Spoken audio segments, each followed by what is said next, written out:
and welcome to Little Learners. How much do you know about your child's development? Today, I'm here to talk all things development for parents and carers. Before we get started, I just want to let you know that this video is sponsored by our friends at Child Paths. We'll be hearing more about them later in the video. Make sure you stick around because we will be talking about one of my favourite features of the Child Paths platform. Thank you to Child Paths for sponsoring. Also, don't forget, if you do find this video helpful at any point, please do click the like button and click the subscribe button so that you can see more videos just like this. And if you click the bell, you'll get a little notification whenever I post, so you'll never miss a video. When it comes to a child's development and knowing whether or not they are on track at the expected level for their age, it can be really difficult. I mean, people go to university to learn this stuff.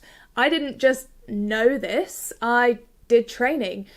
And then when you become a parent, there's no training. There are so many pressures from everywhere, from family, from friends, from social media, TV, films.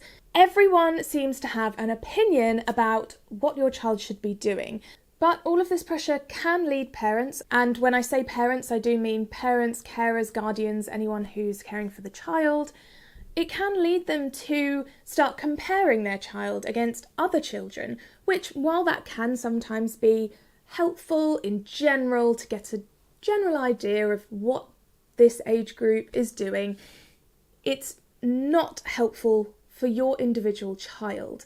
All children develop at different rates, and so to compare children and worry if your child isn't doing something another child is doing, it doesn't help anyone. And actually, it's probably not even a concern because your child is just developing at their own rate. So this then leaves parents just not knowing what to do, not knowing what the milestones are for their child, not knowing how to support their child in their development. And you can't blame them because no one teaches us this stuff. So I have some general things that you can be doing to help support your child, and then I want to talk to you about Child Paths and the milestones feature on Child Paths because it is amazing and it can really help parents and practitioners to be on the same page and really know what is best for that child. So in general, spending quality time with your child is so important.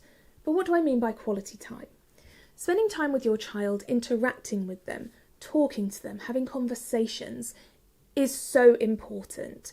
Really engaging with your child. And I don't mean that you need to be doing this 24/7 or whenever your child's awake, because that's impossible. No one can be completely engaging for all of the hours that they are awake. So it's important to make sure that you're having these times with your child that are really stimulating and engaging. From birth, we can be talking to children, talking to babies. That is really important, using our eye contact. And then as they start to get a bit older, we can really immerse ourselves into their world. What are their interests? What are their favourite toys? What do they love to do? And how can we nurture that and be a part of it? So for example, my son loves trains. He has so many different train toys. We make different train track layouts every day, but also then we go as a family to visit steam trains and he has that experience. When I'm doing work with him to do with counting or letter sounds, I'll incorporate some trains because that way we know that we're following his interest and helping him to gain other skills at the same time. Of course, also spending time reading books and stories is vital, not only to create this love of reading, but also just to share these stories. Stories are magical in the sense that we use our imagination, we think about what might happen next, we can engage with a story. Children can really feel like they are going on a bear hunt with those characters as they are saying swishy, swashy, swishy, swashy. And they can feel like they're really there when in Dear Zoo they get a monkey in the crate instead of a puppy. And sharing books does not have an age that you have to start.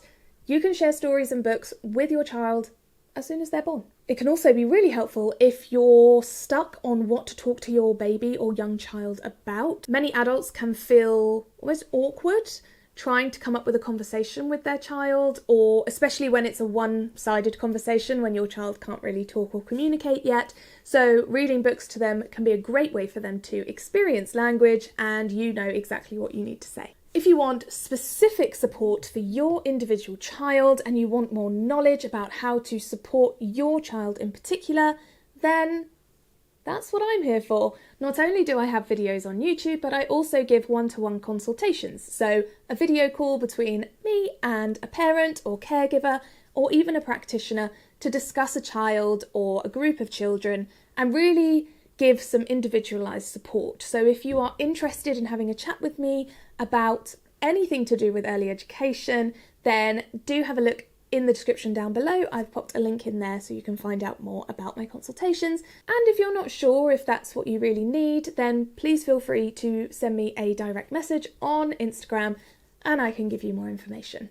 For specific long-term support that is directly associated with your child's childcare setting though, that's where Child Paths comes in. Child Paths is a platform that has so many different things involved in it, and by now, if you've been a subscriber of my channel for a while, you'll know how much I like them.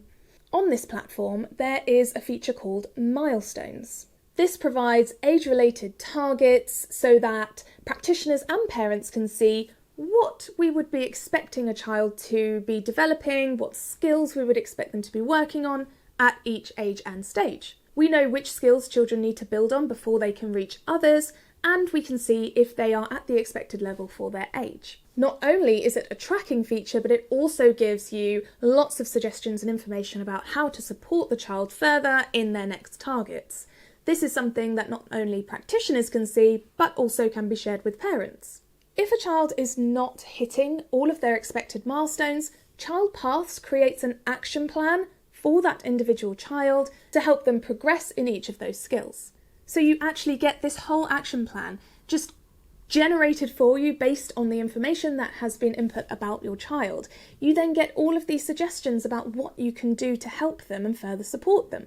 For example, if your child's target is to use 2 to 4 words to create a short sentence, one of the suggestions might be develop your child's words into phrases by expanding on what they say. For example, if they say ball, you can respond with, yes, it's a big ball. So this is really helpful for any parent or carer to know what the next steps are for their child and how they can support them at home. And all of the action plans have been created by clinicians at the Dublin Adult and Child Therapy Centre. So this milestones feature really helps practitioners and parents work together for the good of the child, and it really empowers parents and carers and gives them the knowledge that they need, and they can feel more confident knowing exactly where their child is in their development and what they can do to support their child in their current targets. I absolutely love this feature, and I do recommend that if you are a practitioner watching, that you share this with parents to give them more knowledge, and then if they have any questions they can come in and speak to you. And parents, if your child's setting is using Child Paths, or if they're not and you want to recommend it to them, I would strongly suggest asking your child's setting to share this feature with you. Yes, it can be difficult if we see that our child is not meeting the expected level of development in certain areas, but having that knowledge and then the support and the suggestions of how to support your child is invaluable. Thank you again so much to Child Paths for sponsoring this video. If you want to find out more about Child Paths and the Milestones feature, as well as everything else they offer, click the link in the description box down below. So, we have some general things that we can be doing to make sure that we are engaging with and supporting our child's development. We have one-to-one consultations via video call with me if there's something you want to ask, and we have the Milestones feature on Child Paths, which is amazing. I can't stop saying. I just think it's great. Really, the most important thing is that your child has you. That your child has a parent or carer who is engaged, who knows them, who talks to them, who is interested in what their child has to say. A child who is happy, who is confident, and a child who knows that they have a safe adult they can go to with any problem. That's really the most important part. Thank you so much for watching. Do give this video a like if you enjoyed it or found it helpful, and don't forget to click that subscribe button. I'll see you next time.